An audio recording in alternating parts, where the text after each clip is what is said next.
Seguimos analizando las lecciones que nos deja el documental o el film Invasión. Y otra de las preguntas sin respuesta que nos recuerda este film es: no hubo un recuento del número de víctimas. Ana Elena, ¿eso qué significa para un suceso tan traumático? Mira, es importante con ese tema y con los que hemos estado hablando de la memoria y el perdón y todo, que nosotros no podemos reconciliarnos los panameños unos con los otros, ni con nuestro pasado, si nosotros no enfrentamos nuestro pasado con toda la crudeza, para poderlo superar. Es como cuando el niño le tiene miedo a los diablos, ¿no? Entre más los esconde, más te asustan. Tú tienes que enfrentarlos y espantarlos, ¿no? Para poder realmente aceptar tu realidad con todos los pros y los contras y podernos, por eso lo interesante también de este film de Abner es que nos permite empatía entre unos grupos y los otros, como que tú comienzas a comprender las razones y sin razones de cada uno, lo que va favoreciendo a un diálogo, ¿no? Crítico, por supuesto. Y como dijo el doctor Ritter, ambos quieren olvidar. Porque o ambos el perdón no es olvidar. tanto que los otros, que si los gringos no le vamos a pedir el perdón o si los españoles en la conquista, sino perdonarnos entre nosotros mismos los panameños, ¿no? Pero entonces, fíjate, para podernos perdonar, nosotros tenemos que realmente respetar, por ejemplo, el tema de los muertos. ¿Cómo es que nos roban hasta los muertos, Sabrina? Eso no puede ser. Entonces, cuando yo he oído, por ejemplo, propuestas también de las comisiones de la verdad, entonces las comisiones de la verdad también tienen como fronteras de tiempo, porque son la verdad hasta cierta fecha, pero de allá para acá entonces no. O sea, si vamos a contar los desaparecidos y los muertos durante la dictadura, que me parece también correcto, habrá que contar ciertamente también las víctimas del 20, porque todos son panameños y son nuestros muertos.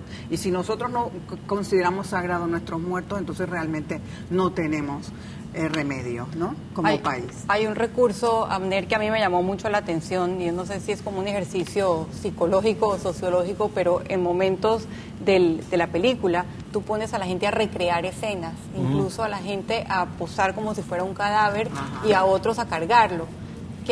¿Cuál es el objetivo de eso? El objetivo es lograr darle carne y hueso a la historia. O sea, digamos, es en cierto modo un sustituto de usar estas imágenes de archivo.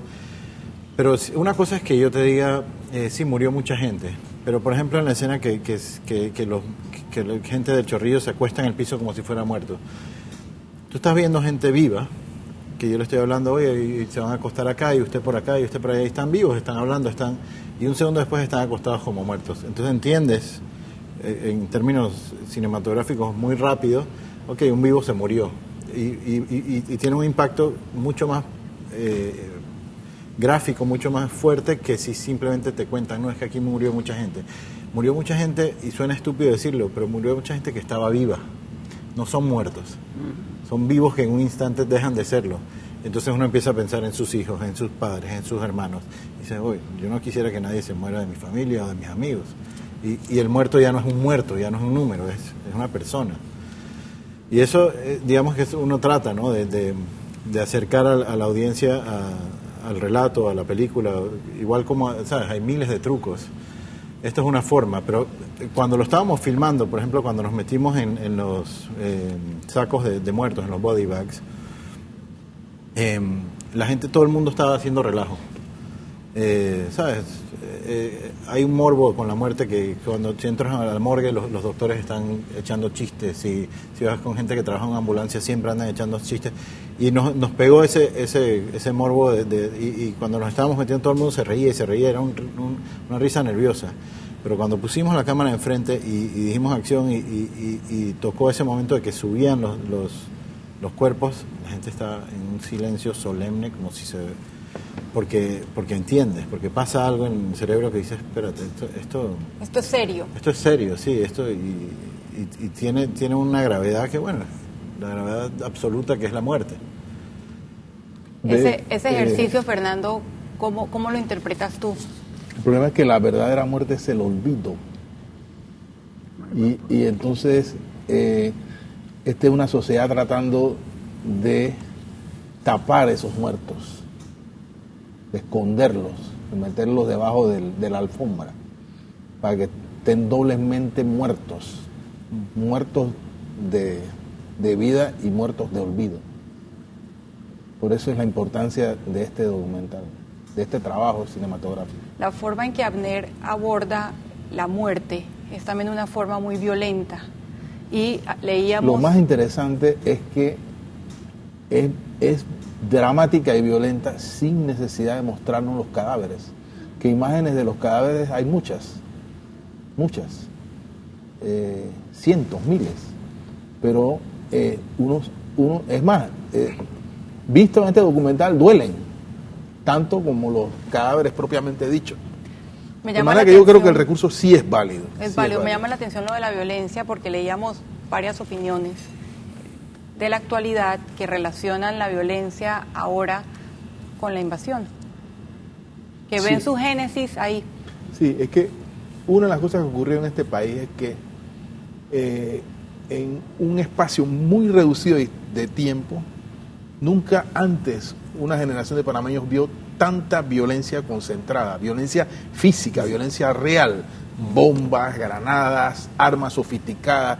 Aquí se probaron todas las armas que después se fueron a utilizar en el Medio Oriente en la guerra de Irak y en la recuperación en la supuesta recuperación de Kuwait, llamada Operación Tormenta del Desierto. Aquí se probó el Hellfire Missile, que es un misil implosivo. Aquí se probó el avión, el stealth o avión fantasma. Aquí se hicieron una serie de pruebas, todas las armas más sofisticadas que se pueden imaginar. Y obviamente uso excesivo de fuerza fue probablemente, no me voy a dirigir en juez, el responsable de una buena cantidad de llamados daños colaterales. Y los testimonios que aparecen en el documental, no voy a contar la historia porque eso es trampa, son realmente ejemplos, no son muchos, pero son contundentes de esos llamados daños colaterales. O sea, ¿qué pasa? Que nunca antes en la historia de este país hubo tantas armas en las calles. O sea, aquí había toneladas de armas en toda la esquina. Es decir, aquí los norteamericanos pusieron un plan para comprar esas armas. Y las imágenes, las que yo recuerdo, son impresionantes. Son cerros de armas que habían por todos lados. Sí. Muchas todavía quedan por ahí. Cuando ustedes ven que dice la Policía Nacional y que incautamos una K-47, no, esa K-47 estaba guardada, quién sabe dónde, desde hace 25 años estaba. Delgado Diamante, su visión como exministro también.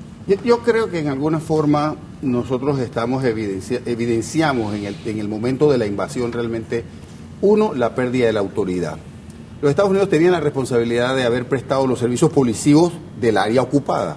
Eso no se hizo, y yo tengo la opinión, la tesis que no se hizo, porque mientras los panameños estábamos saqueando la ciudad, no nos estábamos defendiendo. Y eso trajo como consecuencia que mucha gente se dispersara. En San Miguelito, donde yo estaba con mi gente, los primeros saqueos fueron de los supermercados para garantizar la comida, más nada. Luego eso se extendió a todos lados y con todo el mundo. Entonces empezamos a ver lo que era la pérdida de la autoridad. Luego la fuerza pública que queda responsable, una fuerza pública que de alguna forma fue humillada por la forma en que comenzaron sus funciones y por las limitaciones que tuvieron hasta tanto para definir. Y yo creo que aún todavía estamos tratando de definir qué fuerza pública necesitamos. En un entorno, tal como dice Fernando, en donde había miles de armas, no solamente las que eran de la Fuerza de Defensa, sino las que estaban en el momento histórico en el cual había conflictos regionales que estaban utilizando armas, la guerra en Centroamérica, el tema en Colombia también de la FARC, los acuerdos de Centroamérica se firman en el 90, en el 92, por lo tanto había muchas armas que estaban, en un momento en que también se empieza a ver fuertemente el tema del narcotráfico, drogas subiendo, armas bajando. Entonces, esa pérdida de la autoridad trajo como consecuencia, además de la violencia que evidenciaron el inicio de lo que eran las pandillas, creo que fue calando. No quiero hablar siquiera del tema del efecto de los medios de comunicación social con la expresión de violencia que sale en algunas de las películas y algunas de las series, etcétera. Pero lo cierto es que estamos en un momento en el cual estamos cosechando en alguna forma lo que sucedió en la invasión desde el punto de vista de la seguridad y la impunidad con la cual, ante la ausencia de una autoridad apropiadamente equipada, y en una actitud de solución de los problemas de la criminalidad, fue permitiendo que se desarrollaran las pandillas y se desarrollaran otros más. Yo creo que estamos en el camino de ir definiendo esto y procurando resolverlo. Y luego el tema también de los muertos. Aquí los muertos oscilan entre 500 y 7.000, dependiendo de quién lo diga. Hay gente que ni siquiera quiso reclamar que tenía familiares fallecidos. Hay gente que limitó su propio reclamo de sus propios muertos. Entonces, yo no quiero ponerle una cifra, por supuesto, porque es muy difícil hacerlo, pero yo creo que en alguna forma esa pérdida de ese detalle, de estar preocupado por lo que fueron nuestros muertos, nos lleva a nosotros a pensar cómo vamos a estar preocupados por otras cosas que son menos que los muertos, menos que la vida de nuestros conciudadanos.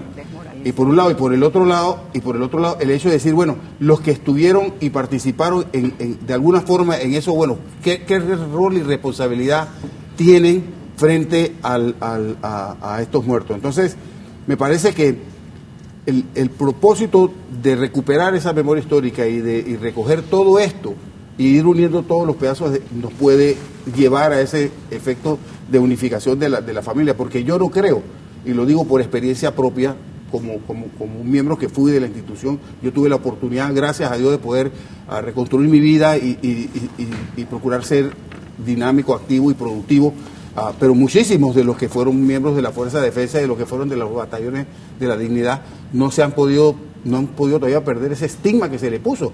Los batallones de la dignidad acusados fueron los que empezaron el saqueo y todo lo demás, cosas que son totalmente falsas desde mi perspectiva, y sobre eso he escrito. Y yo creo que hubo muchos actos de heroísmo de parte y parte. Yo creo que es injusto, en alguna forma, el no reconocimiento de todos esos miembros de la Fuerza de Defensa que se enfrentaron a la invasión y que lucharon.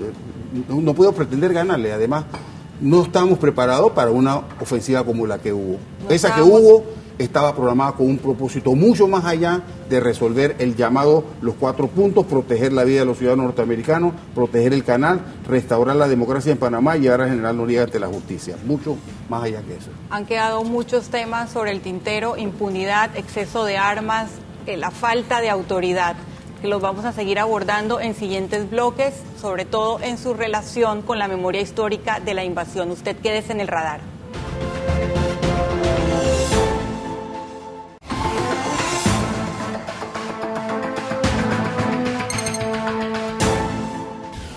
Seguimos analizando las lecciones que nos deja el documental o el film Invasión. Y otra de las preguntas sin respuesta que nos recuerda este film es: no hubo un recuento del número de víctimas. Ana Elena, ¿eso qué significa para un suceso tan traumático? Mira, es importante con ese tema y con lo que hemos estado hablando de la memoria y el perdón y todo, que nosotros no podemos reconciliarnos los panameños unos con los otros, ni con nuestro pasado, si nosotros no enfrentamos nuestro pasado con toda la crudeza, para poderlo superar. Es como cuando el niño le tiene miedo a los diablos, ¿no? Entre más los esconde, más te asustan. Tú tienes que enfrentarlos y espantarlos, ¿no? Para poder realmente aceptar tu realidad con todos los pros y los contras y podernos. Por eso lo interesante también de este film de Abner es que nos permite empatía entre unos grupos y los otros, como que tú comienzas a comprender las razones y sin razones de cada uno, lo que va favoreciendo a un diálogo, ¿no? Crítico, por y como supuesto. dijo el doctor Ritter, ambos quieren olvidar, porque o el ambos han perdón querido no es olvidar. tanto que los otros, que si los gringos no le vamos a pedir el perdón, o si los españoles en la conquista, sino perdonarnos entre nosotros mismos los panameños, ¿no? Pero entonces, fíjate, para podernos perdonar, nosotros tenemos que realmente respetar, por ejemplo, el tema de los muertos. ¿Cómo es que nos roban hasta los muertos, Sabrina? Eso no puede ser. Entonces, cuando yo he oído, por ejemplo, propuestas también de las comisiones de la verdad, entonces las comisiones de la verdad también tienen como fronteras de tiempo, porque son la verdad hasta cierta fecha, pero de allá para acá entonces no. O sea, si vamos a contar los desaparecidos y los muertos durante la dictadura, que me parece también correcto, habrá que contar ciertamente también las víctimas del 20, porque todos son panameños y son nuestros muertos.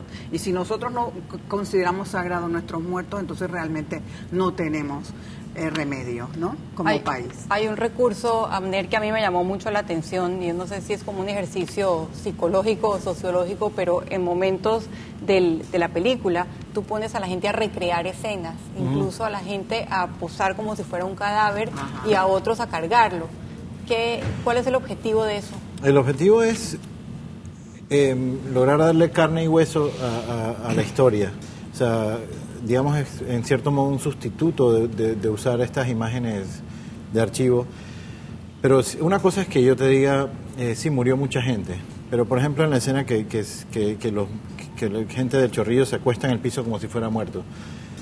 Tú estás viendo gente viva, que yo le estoy hablando hoy, y se van a acostar acá, y usted por acá, y usted por allá, y están vivos, están hablando, y un segundo después están acostados como muertos. Entonces entiendes, en términos cinematográficos muy rápido, ok, un vivo se murió, y tiene un impacto mucho más gráfico, mucho más fuerte que si simplemente te cuentan, no, es que aquí murió mucha gente.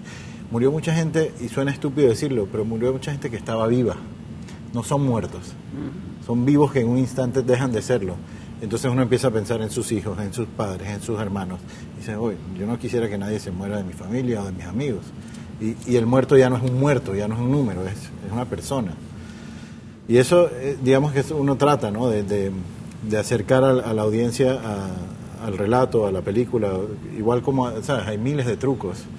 Esto es una forma, pero cuando lo estábamos filmando, por ejemplo, cuando nos metimos en los sacos de muertos, en los body bags, la gente, todo el mundo estaba haciendo relajo. ¿Sabes? Hay un morbo con la muerte que cuando entras a la morgue los doctores están echando chistes, si vas con gente que trabaja en ambulancia siempre andan echando chistes, y nos pegó ese morbo y cuando nos estábamos metiendo todo el mundo se reía, era una risa nerviosa. Pero cuando pusimos la cámara enfrente y dijimos acción y tocó ese momento de que subían los cuerpos, la gente está en un silencio solemne, como si porque entiendes, porque pasa algo en el cerebro que dice, espérate, esto es serio. Esto es serio, sí, y tiene una gravedad que, bueno, la gravedad absoluta que es la muerte. Ese ejercicio, Fernando, ¿cómo lo interpretas tú? El problema es que la verdadera muerte es el olvido. Y entonces, esta es una sociedad tratando de tapar esos muertos, de esconderlos, de meterlos debajo de la alfombra, para que estén doblemente muertos de vida y muertos de olvido. Por eso es la importancia de este documental, de este trabajo cinematográfico. La forma en que Abner aborda la muerte es también una forma muy violenta. Y leíamos... Lo más interesante es que es dramática y violenta sin necesidad de mostrarnos los cadáveres. Que imágenes de los cadáveres hay muchas, cientos, miles. Pero es más, visto en este documental, duelen tanto como los cadáveres propiamente dichos. De manera que yo creo que el recurso sí es válido. Es válido. Me llama la atención lo de la violencia porque leíamos varias opiniones de la actualidad que relacionan la violencia ahora con la invasión, que ven su génesis ahí. Sí, es que una de las cosas que ocurrió en este país es que en un espacio muy reducido de tiempo, nunca antes una generación de panameños vio tanta violencia concentrada, violencia física, violencia real, bombas, granadas, armas sofisticadas. Aquí se probaron todas las armas que después se fueron a utilizar en el Medio Oriente en la guerra de Irak y en la recuperación en la supuesta recuperación de Kuwait, llamada Operación Tormenta del Desierto. Aquí se probó el Hellfire Missile, que es un misil implosivo. Aquí se probó el avión, el stealth o avión fantasma. Aquí se hicieron una serie de pruebas, todas las armas más sofisticadas que se puede imaginar. Y obviamente esas uso excesivo de fuerza fue probablemente, no me voy a dirigir en juez, el responsable de una buena cantidad de llamados daños colaterales. Y los testimonios que aparecen en el documental, no voy a contar la historia porque eso es trampa, son realmente ejemplos, no son muchos, pero son contundentes de esos llamados daños colaterales. O sea, ¿qué pasa? Que nunca antes en la historia de este país hubo tantas armas en las calles. O sea, aquí había toneladas de armas en toda la esquina. Es decir, aquí los norteamericanos pusieron un plan para comprar esas armas. Y las imágenes, las que yo recuerdo, son impresionantes. Son cerros de armas que habían por todos lados. Sí. Y muchas todavía quedan por ahí. Cuando ustedes ven que dice la Policía Nacional y que incautamos una K-47, no, esa K-47 estaba guardada, quién sabe dónde, desde hace 25 años estaba. Delgado Diamante, su visión como exministro también. Yo creo que en alguna forma nosotros estamos evidenciamos en el momento de la invasión realmente, uno, la pérdida de la autoridad. Los Estados Unidos tenían la responsabilidad de haber prestado los servicios policivos del área ocupada.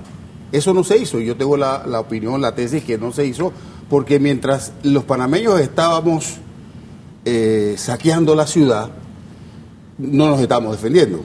Y eso trajo como consecuencia que mucha gente se dispersara. En San Miguelito, donde yo estaba con mi gente, los primeros saqueos fueron de los supermercados para garantizar la comida, más nada.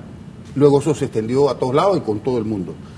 Entonces empezamos a ver lo que era la pérdida de la autoridad. Luego la fuerza pública que queda responsable, una fuerza pública que en alguna forma fue humillada por la forma en que comenzaron sus funciones y por las limitaciones que tuvieron hasta tanto para definir, y yo creo que aún todavía estamos tratando de definir qué fuerza pública necesitamos, en un entorno, tal como dice Fernando, en donde había miles de armas, no solamente las que eran de la Fuerza de Defensa, sino las que estaban en el momento histórico en el cual había conflictos regionales que estaban utilizando armas, la guerra en Centroamérica, el tema en Colombia también de la FARC, los acuerdos de Centroamérica se firman en el 90, en el 92, por lo tanto había muchas armas que estaban, en un momento en que también se empieza a ver fuertemente el tema del narcotráfico, drogas subiendo, armas bajando. Entonces, esa pérdida de la autoridad trajo como consecuencia, además de la violencia que evidenciaron el inicio de lo que eran las pandillas, creo que fue calando. No quiero hablar siquiera del tema del efecto de los medios de comunicación social con la expresión de violencia que sale en algunas de las películas y algunas de las series, etcétera. Pero lo cierto es que estamos en un momento en el cual estamos cosechando, en alguna forma, lo que sucedió en la invasión desde el punto de vista de la seguridad y la impunidad con la cual, ante la ausencia de una autoridad apropiadamente equipada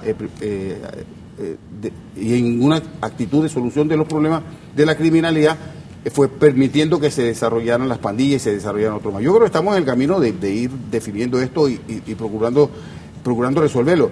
Y luego el tema también de los muertos. Aquí los muertos oscilan entre 500 y 7.000, dependiendo de quién lo diga. Hay gente que ni siquiera quiso reclamar que tenía familiares fallecidos. Hay gente que limitó su propio reclamo de sus propios muertos.